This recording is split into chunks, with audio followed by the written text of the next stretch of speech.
Namaste children. In the part second of the chapter freedom, we will discuss about the topics safeguard of liberty, harm principle, parts of liberty, in which we will discuss about the negative liberty and the positive liberty, and the last topic we will take the freedom of expression. So let's begin with the safeguard of democracy.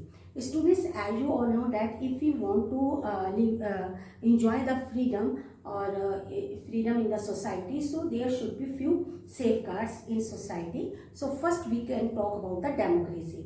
If we are living in a democratic country, surely we will get the freedom, fine. And second, we can say the independent judiciary. Because our fundamental rights will be protected by the judiciary if the judiciary will be independent. Third is rule of law, because in rule of law we can say all are equal before law, so we can enjoy our freedom.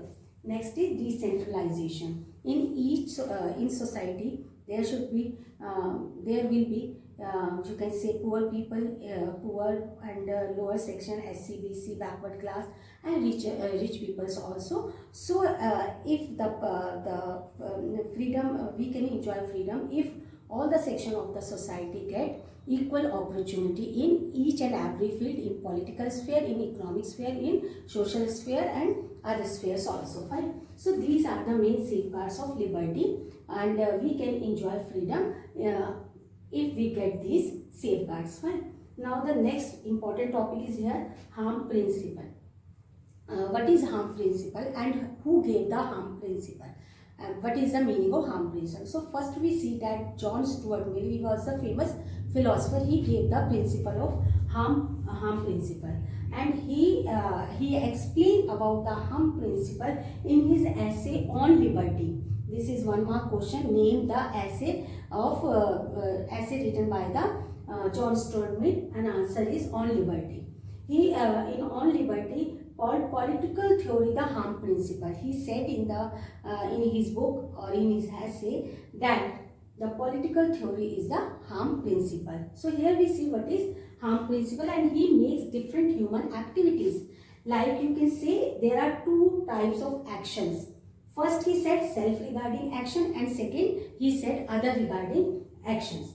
So if we will talk about the self-regarding actions, so all those actions which affect only on the individual personally comes under the meaning of self-regarding action, or you can say the consequences of an action done by a person affect that person itself.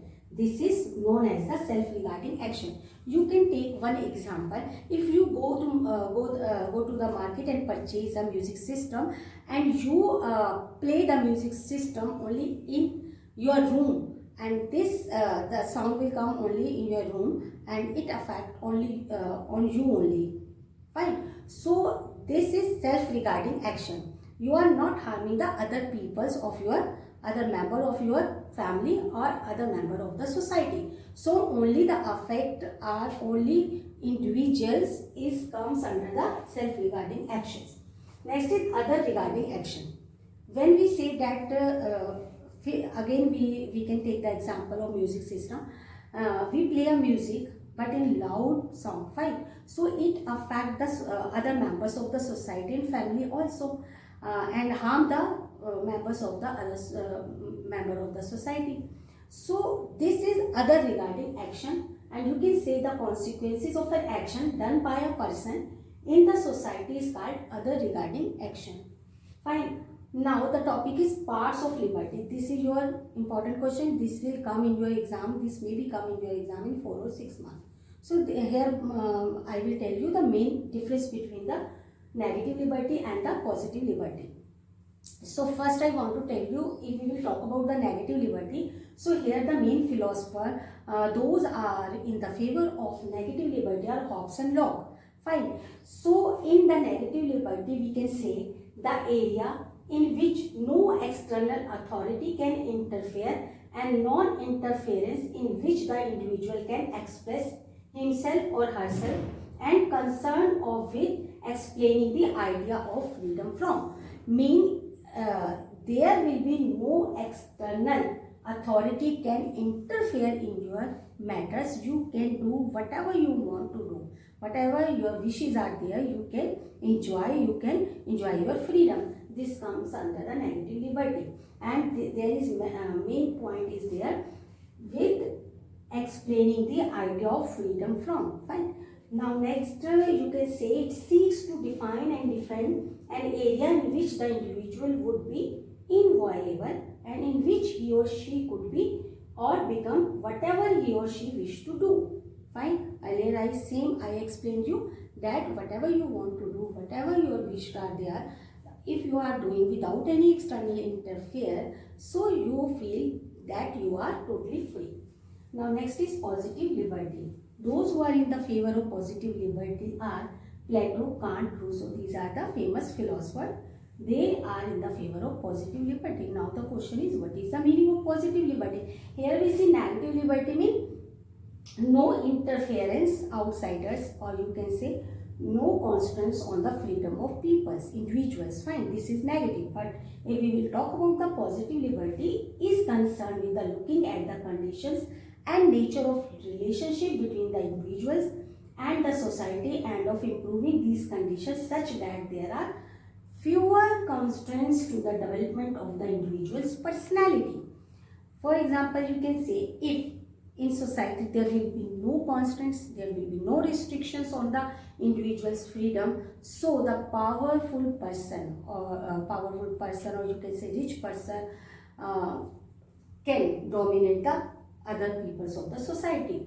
So if all peoples of the society want to enjoy equally freedom, so there should be some constraints. So here we see in the meaning of positive liberty, Plato, Kant, Rousseau, they want some constraints on the freedom of the individuals by the government. Fine. So here we can also say that positive liberty are concerned with the explaining the idea of freedom to. Fine. In negative we can say freedom from. Now we can say idea of free to or freedom to. Now the last topic of this chapter is freedom of expression. As you have studied in your chapter rights in the Indian Constitution, you have freedom to express your views. Fine. So this freedom play a very important role in the individual's life. Here we can say this is fundamental value or right. Everyone should get this right, and there are several incidents of denying of freedom of expression. You have seen in the society, you have seen in the other countries also, where we see that denying of freedom of expressions, and in different countries in the world we have already see some countries, if we can say that women don't get the right to vote, they don't express their views, or some section of the society. We will take the example again, the South Africa, where Nelson Mandela fought against the apartheid system. Black peoples of the society in South Africa, they don't get the fundamental right, freedom of expression. So students, this is all about the chapter freedom. In this chapter we have covered all the topics. I told you, I explained you about the meaning of freedom, aspects of freedom, ideals of freedom, harm principle, positive and negative, liberty and freedom of expression. I hope you understood all the points, all the topics will be clear to you. So thank you. Fine.